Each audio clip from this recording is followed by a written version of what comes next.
السلام علیکم، میرا نام وسیم منہاس ہے اور آپ میرا یوٹیوب چینل دیکھ رہے ہیں۔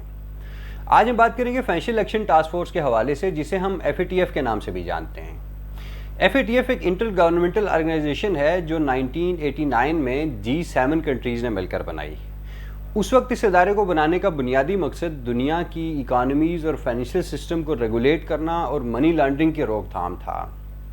بعد میں 9/11 میں امریکہ میں ہونے والے دہشت گردی کے واقعات کے بعد اس کے آبجیکٹیوز میں ٹیرر فائنینسنگ یعنی دہشت گردوں کی مالی معاونت کو بھی شامل کیا گیا۔ FATF بنیادی طور پر منی لانڈرنگ، ٹیرر فائنینسنگ اور بین الاقوامی مالیاتی نظام کی سالمیت کو درپیش چیلنجز سے نمٹنے کے لیے سٹینڈرڈز بناتا ہے اور اپنی ریکمنڈیشنز دے رہا ہوتا ہے۔ ایک پالیسی ساز ادارے کے طور پہ FATF دنیا میں اپنی ریکمنڈیشنز کی امپلیمنٹیشن کے لیے ریکوائرڈ پولیٹیکل ول کریٹ کرتا ہے تاکہ مختلف ممالک اس دنیا کو ٹیررزم اور منی لانڈرنگ سے پاک کرنے میں اپنا کردار ادا کریں اور اپنے سسٹمز کو افیکٹو بنانے کے لیے کام کریں۔ اس وقت FATF کے 39 ممبرز ہیں، جن میں 37 کنٹریز اور 2 ریجنل آرگنائزیشنز شامل ہیں۔ اگر FATF کو یہ لگے کہ کسی ایک ملک کی طرف سے گلوبل فائنینشیل سسٹم کو خطرہ ہے، یا وہ ملک ٹیرر فائنینسنگ یا منی لانڈرنگ کے خلاف اقدامات نہیں اٹھا رہا، یا وہ دہشت گردوں کی مالی معاونت میں ملوث ہے، تو FATF ایسے ملک کو ایک واچ لسٹ میں ڈال دیتا ہے، جسے گرے لسٹ بھی کہتے ہیں۔ جب کوئی ملک گرے لسٹ میں ہوتا ہے تو FATF اس کو ایک پلان آف ایکشن دیتا ہے، جس میں کچھ ایسی ریکمنڈیشن شامل ہوتی ہیں جو FATF کے خیال میں اس ملک کے اکنامک اور فائنینشیل سسٹم کو ریگولیٹ کرنے کے لیے ضروری ہوتی ہیں۔ اگر وہ ملک ان ریکمنڈیشنز پہ عمل کر لے اور FATF کو سیٹسفائی کر لے تو اسے گرے لسٹ سے نکال دیا جاتا ہے، لیکن اگر وہ ان پہ عمل نہ کر پائے تو اسے بلیک لسٹ میں بھی ڈالا جا سکتا ہے۔ دنیا کے وہ ممالک جو گرے لسٹ میں چلے جاتے ہیں تو اس سے ان کی اکانومیز ڈائریکٹلی متاثر ہوتی ہیں۔ ایسے ممالک کے لیے باہر کی دنیا کے ساتھ ٹریڈ اور قرضوں کے لین دین کا عمل مشکل ہو جاتا ہے۔ دنیا کے ادارے اور انویسٹرز ایسے ممالک میں سرمایہ لگانا رسکی سمجھتے ہیں جو گرے لسٹ میں ہوتے ہیں، اور اگر وہ سرمایہ لگائیں گے تو رسک فیکٹر کی وجہ سے زیادہ ریٹ آف ریٹرن ڈیمانڈ کر رہے ہوں گے۔ اسی طرح کسی ملک کے بلیک لسٹ میں چلے جانے کا مطلب یہ ہے کہ اس ملک پہ انٹرنیشنل سینکشنز لگ سکتی ہیں اور اس ملک کے لیے باقی دنیا کے ساتھ ٹریڈ کرنا یا قرضوں کے لین دین کا عمل تقریباً ناممکن ہو جاتا ہے۔ اس وقت دنیا کے 23 ممالک FATF کی گرے لسٹ میں شامل ہیں، جن میں پاکستان بھی ہے، جبکہ 2 ممالک جن میں نارتھ کوریا اور ایران ہیں وہ بلیک لسٹڈ ہیں۔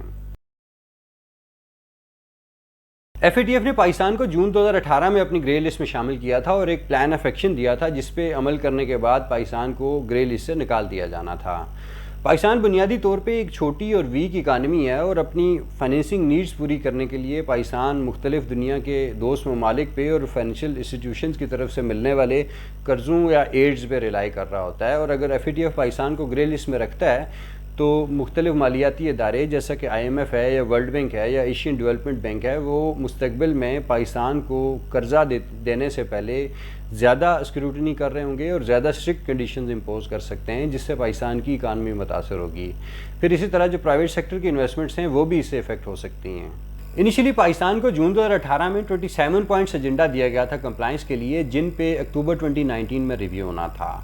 اکتوبر 2019 تک پاکستان نے 5 پوائنٹس پہ کمپلائنس کی ہوئی تھی۔ پھر اس کے بعد جو اگلا اجلاس جو فروری 2020 میں ہوتا ہے، اس وقت تک پاکستان نے 14 پوائنٹس کو کمپلائی کر لیا تھا۔ اسی طرح مختلف ریویوز ہوتے رہے اور پاکستان کی پرفارمنس امپروو ہوتی رہی، اور لاسٹ ریویو جو مارچ 2022 میں ہوا تھا، اس وقت تک پاکستان نے اوریجنل 27 پوائنٹس میں سے 26 پوائنٹس پہ اپنی کمپلائنس کر لی تھی۔